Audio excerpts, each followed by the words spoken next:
தெனாலிராமன் அப்படிங்கிற ஒரு விகடகவி, அவர் வீட்டுக்கு ஒரு தாட்டி ஒரு திருடன் வந்துடுறாங்க. திருடன் வந்து வீட்டுக்கு பின்பக்கம் ஒரு செடி புதர் இருக்கு. அந்த புதர்ல ஒளிஞ்சுக்கிறான். தெனாலிராமன் வந்து என்ன செய்றாரு, அவருக்கு அப்ப தெரியாது. அவர் வீட்டுக்கு சரி சாப்பிட்டு பின்னாடி கை கழுவலாம் அப்படின்னு சொல்லிட்டு வந்து கை கழுவ டம்ளர் கீழ விழுந்துருது. டம்ளர் கீழ குனிஞ்சு எடுக்கிறப்போ, புதருக்கு பின்னாடி ஒருத்தன் ஒண்டி இருக்கிறது தெரிஞ்சுக்கிறாரு. திருடன் நல்லா வலுவான ஆளா இருக்கிறான். ஆனா, அவன் தெனாலிராமன் மெலிந்த தேகம்.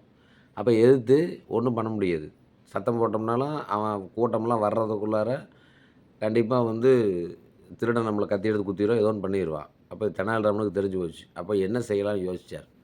யோசிச்சுட்டு ஒரு பக்கெட்ல தண்ணி இருந்தது. உடனே சொம்புல அந்த தண்ணிய எடுத்து வாயில ஊத்தி கொப்புளிச்சு, திருடன் உட்காந்துருக்கான்ல புதரு, அந்த புதர்லயே புரிச்சு துப்புனாரு. திருடன் வந்து அப்படியே அமைதியா உட்காந்து ஏன்னா எந்திரிச்சோம்னா தெரிஞ்சு போயிரும் அப்படின்னு. இதே மாரி தொடர்ந்து செஞ்சுட்டே இருக்காருங்க. தண்ணி எடுக்க வேண்டியது, கொப்பளிக்க வேண்டியது, துப்ப வேண்டியது. கொப்பளிக்க வேண்டியது, துப்ப வேண்டியது இப்படியே. தண்ணி தீர்ந்து போச்சு. உடனே அவங்க மனைவிட்ட சொல்றாரு, "ஏப்பா தண்ணி கொண்டா" அப்படின்னா, அவங்க மனைவி கொண்டு வந்து குடத்துல ஊத்துறாங்க. மறுபடியும் கொப்பளிக்க வேண்டியது, துப்ப வேண்டியது, கொப்பளிக்க வேண்டியது, துப்ப வேண்டியது. இப்படியே பண்ண மனைவியும் கொண்டு வந்து ஒரு 5, 6 குடம் ஊத்துறாங்க. திருடன் அந்த புதருக்குள்ள தொப்பலா நனைஞ்சு உட்காந்துருக்கிறான். அப்ப மனைவிக்கு கோவம் வந்துருது. "ஏங்க எத்தன தாட்டிங்க வாய் கொப்பளிப்பீங்க?" அப்படின்னு பயங்கர சத்தம். அப்ப இவங்க 2 பேருக்கும் சண்டையாயிருது. தெனாலிராமனுக்கும் அவங்க மனைவிக்கும். உடனே பக்கத்து வீட்டுக்காரங்கலாம் வந்துடுறாங்க. வந்து எல்லாம் "என்னங்க ஏன் என்ன சண்டை போடுறீங்க? என்ன சண்டை போடுறீங்க?" அந்த அம்மா சொல்லுது. "ஏங்க தண்ணி கொண்டு வந்து ஊத்துனோம்னா, இவரு வந்து கொப்பளிச்சு கொப்பளிச்சு துப்பிக்கிட்டே இருக்காருங்க. மனுஷன் இத்தன தடவை கொப்பளிக்கிறது." அப்படின்னு அந்த அம்மா சத்தம்.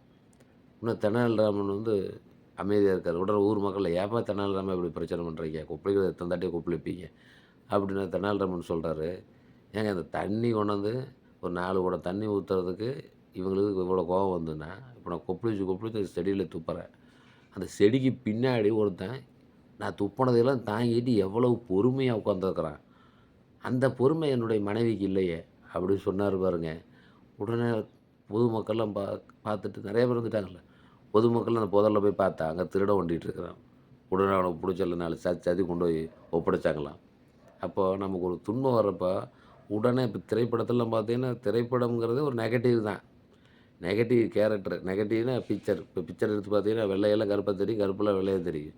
அப்ப திரைப்படத்தில வர மாரி நம்ம செயல்பட முடியாது. இப்படி ரோட்ல போயிட்டு இருக்கீங்க அப்படின்னா, ஒரு திருடன் வரான்னா, உடனே அவன எதிர்த்து சண்டை போடலான்னு நெனைக்கலாம். ஆனா, அந்த அளவுக்கு வலிமை நமக்கு இருக்கணும். அப்ப அந்த நேரத்தில எப்படி புத்திசாலித்தனமா தப்பிக்கணும், அப்படிங்கிறது தான் இந்த தெனாலிராமன் கதை மூலியமா நம்ம தெரிஞ்சுக்கிறோம். அதனால எல்லா இடத்துலயுமே நம்ம உடல் வலிமை மட்டும் பயன்படுத்தக்கூடாது. அறிவு வலிமையும் பயன்படுத்தணுங்க.